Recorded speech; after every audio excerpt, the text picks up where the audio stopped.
Hello friends, कैसे हैं आप सब। या देवी सर्वभूतेषु विद्यारूपेण संस्थिता नमस्तस्यै नमस्तस्यै नमस्तस्यै नमो नमः। दोस्तों, आपका हमारे चैनल पर स्वागत है। क्लास 9 एक्सरसाइज 9.3 सर्कल यानी कि वृत्त। सेकंड क्वेश्चन है दोस्तों, a chord of a circle is equal to the radius of circle, find the angle subtended by the chord at a point on the minor arc and also at a point on the major arc। किसी वृत्त की एक जीवा वृत्त की त्रिज्या के बराबर है। जीवा वृत्त की त्रिज्या के बराबर है।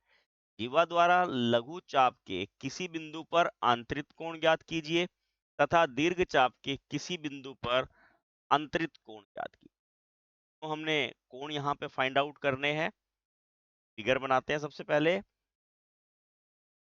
अब देखिए, यहाँ पर ए बी कॉर्ड है, वो इसका सेंटर है और इसको हम यहाँ पर ई ले लेते हैं पॉइंट और ये ले लेते हैं डी।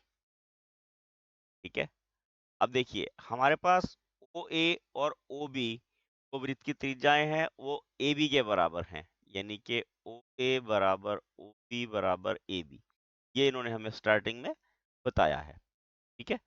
अगर ये सब बराबर हैं तो आपको क्या पता लगेगा, इसलिए O A B is an equilateral triangle. Equilateral triangle, इसलिए ओ ए बी एक समबाहु त्रिभुज है। अगर ये समबाहु त्रिभुज होगी तो क्या हो जाएगा, हमारे पास एंगल कितने डिग्री का आ जाएगा, ए ओ बी 60 डिग्री का। इसको एंगल 1 लिख लेता हूँ। एंगल 1 कितने डिग्री का आ जाएगा, 60 डिग्री का। ठीक है ना, क्योंकि समबाहु त्रिभुज के सभी कोण 60-60 डिग्री के होते हैं। अब हमने क्या ध्यान रखना, ए ई बी अगर मैं एंगल 2 फाइंड आउट करना चाहूं तो कितना आएगा, half of angle AOB means half of angle 1। अभी ऊपर भी बताया था फर्स्ट क्वेश्चन में हमने आपको, क्या हो जाएगा, half of angle 60 that is 30 degree. ठीक है ना। Angle subtended bye an arc at the centre is double the angle subtended bye it's any point on the remaining part of the circle. केंद्र पर बना कोण शेष भाग पर बने कोण से दुगुना होता है और शेष भाग पर बना कोण केंद्र पर बने कोण से आधा होता है। ये आपने लिखना है इसको ऐसे। ठीक है, क्या लिखेंगे, केंद्र पर बना कोण शेष भाग पर बने कोण से गुना होता है। या आप क्या लिख सकते हो, क्योंकि आपने शेष भाग पर निकालना है कोण, आप लिखोगे शेष भाग पर बना कोण केंद्र पर बने कोण से आधा होता है, इसलिए half of 60 that is 30 degree. अब अगर आप इसको इसी प्रकार करना चाहो साइक्लिक ट्रायंगल से भी कर सकते हो। अब हम क्या लिख लेंगे, क्या लिखेंगे, A E B D, A E B D is a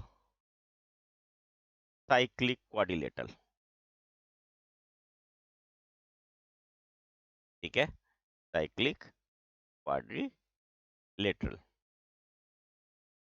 यानी कि ए ई बी डी एक चक्रीय चतुर्भुज है। और चक्रीय चतुर्भुज की क्या खासियत होती है कि अपोजिट एंगल का सम 180 होता है, इसलिए angle 2 plus angle 3 is equal to 180। ठीक हो गया। और हमारे पास एंगल 2 कितने डिग्री का है, 30 का, तो एंगल 3 हम इजीली यहाँ पर फाइंड आउट कर सकते हैं। ठीक है, और वो कितना आ जाएगा, 150। आंसर हमारे पास कितना आ गया, 30 डिग्री और 150। ये हमारे पास सेकंड क्वेश्चन यहाँ कंप्लीट हो जाता है। Please like share and subscribe my channel. Thank you, have a nice day.